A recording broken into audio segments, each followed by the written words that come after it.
नमस्कार दोस्तों, मैं राजकुमार मौर्य। बिहार में विधानसभा का चुनाव हो रहा है। बिहार विधानसभा चुनाव को लेकर सभी राजनीतिक पार्टियां मैदान में जुट चुकी हैं। एक से बढ़कर एक दावे किए जा रहे हैं। इसी बीच बहुजन समाज पार्टी को लेकर मैं आपको एक सर्वे बताने जा रहा हूं, जिसमें कौन कौन सी विधानसभा सीटों पर बहुजन समाज पार्टी मजबूत है, कहां कहां चुनाव को जीत सकती है।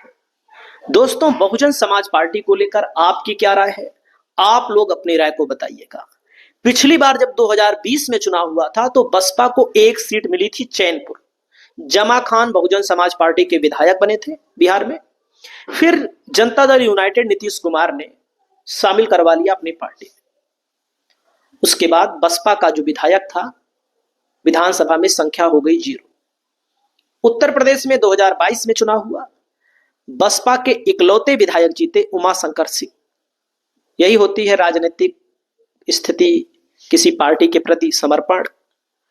तो बहुजन समाज पार्टी में आज भी बने हुए हैं उमाशंकर सिंह, जब मैं वीडियो बना रहा हूं, सोचिएगा। और पैसे की लालच में बहुत सारे विधायक बसपा से जीतते हैं, अलग अलग राज्यों में बिक जाते हैं। जैसे मध्य प्रदेश में जीतते हैं, बिक करके या तो कांग्रेस के पाले में चले जाते हैं, जिसकी सरकार बनती है उसी के पाले में ज्यादा जाते हैं, बीजेपी वाले खरीद लेते हैं। या फिर राजस्थान में कांग्रेस की सरकार बनी थी अशोक गहलोत वाली, वहां पर भी जीते थे बसपा के विधायक। कहां चले गए? कांग्रेस वालों ने शामिल करा लिया। तो अलग अलग राज्यों में बसपा के विधायक चुनाव जीतते हैं। भले उत्तर प्रदेश की 4 बार उत्तर प्रदेश की मुख्यमंत्री रह चुकी है मायावती। तो बिहार में किस सीट पर मामला बसपा का बन रहा है, बन सकता है? आप लोग अपने मुताबिक भैया कमेंट करिएगा।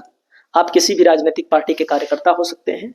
बसपा वाले होंगे तो बसपा वाले कमेंट करेंगे, अन्य पार्टी के लोग होंगे तो आप बताइएगा कितनी सीट जीतेगी। जैसे बहुत सारे लोग कहते हैं खाता नहीं खुलेगा, लेकिन मैं ऐसा नहीं कहूंगा, क्योंकि मुझे एक एक आंकड़ों पर नजर रखने के लिए जानकारी मैं हासिल करता रहता हूं। जैसे बिहार में सबसे मजबूत मेरी नजर में जो सीट है, अभी मेरी नजर में जो सबसे मजबूत सीट है, रामगढ़ की सीट पर बसपा चुनाव जीत रही है।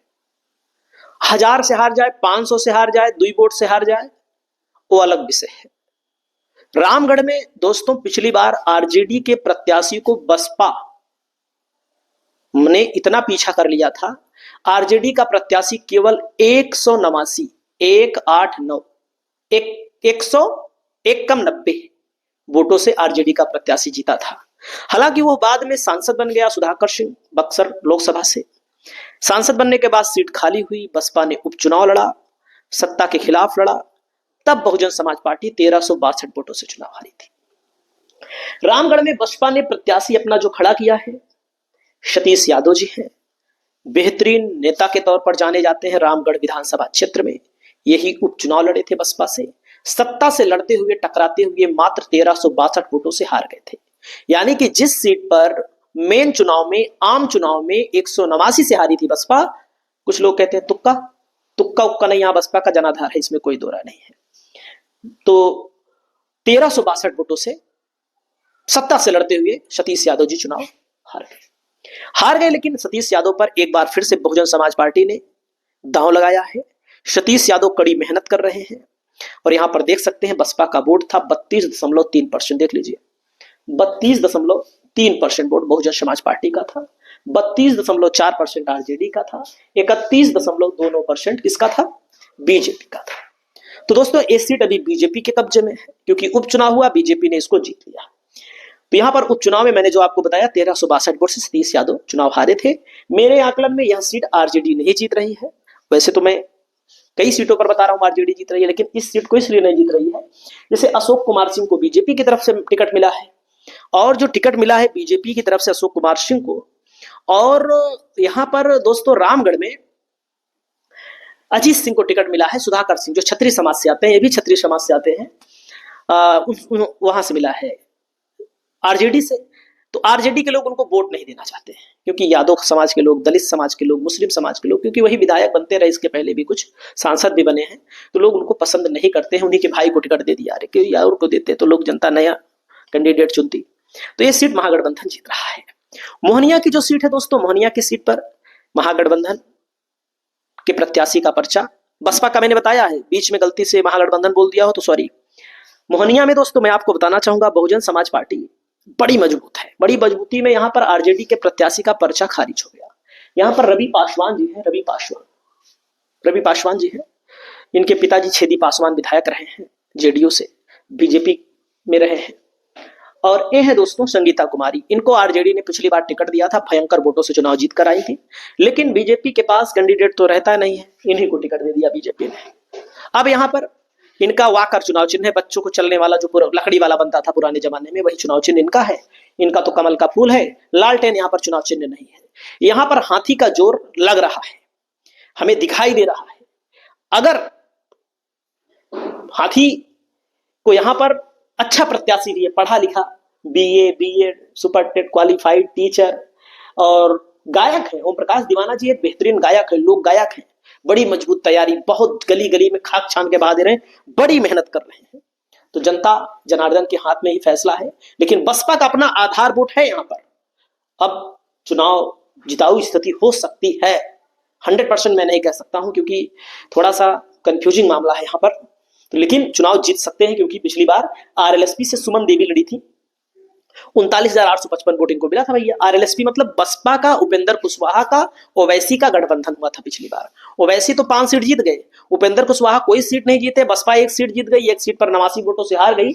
यहाँ पर अच्छा चुनाव हुआ था। सुमन देवी है दोस्तों, इन्हीं को टिकट अब की बार आरजेडी ने दिया था, जिनका नामांकन रद्द हो गया। तो ये निरंजन राम है बीजेपी से, ये अब है नहीं, संगीता कुमारी है, आरजेडी का वो सिंबल है नहीं यहाँ पर। तो यहाँ पर ओम प्रकाश दीवाना के चुनाव निकालने की संभावना है। अगला नंबर आता है दोस्तों विकास सिंह लल्लू पटेल का। लल्लू पटेल जी भभुआ विधानसभा से चुनाव लड़ रहे हैं। भभुआ विधानसभा में अच्छी स्थिति है, अच्छी स्थिति में आपको बताना चाहूंगा कि यहाँ पर बड़ी मजबूत स्थिति है बहुजन समाज पार्टी की भभुआ में, लेकिन चुनाव निकलेगा कि नहीं निकलेगा ये 100% नहीं है। वोट इनको मिलेगा 40,000 35,000 इतना वोट कम से कम मिलेगा। और करगहर विधानसभा है दोस्तों, यहां पर भी बसपा बड़ी मजबूत है। करगहर में पिछली बार पटेल जी लड़े थे चुनाव, मैं आपको करगहर विधानसभा का रिजल्ट दिखा देता हूं।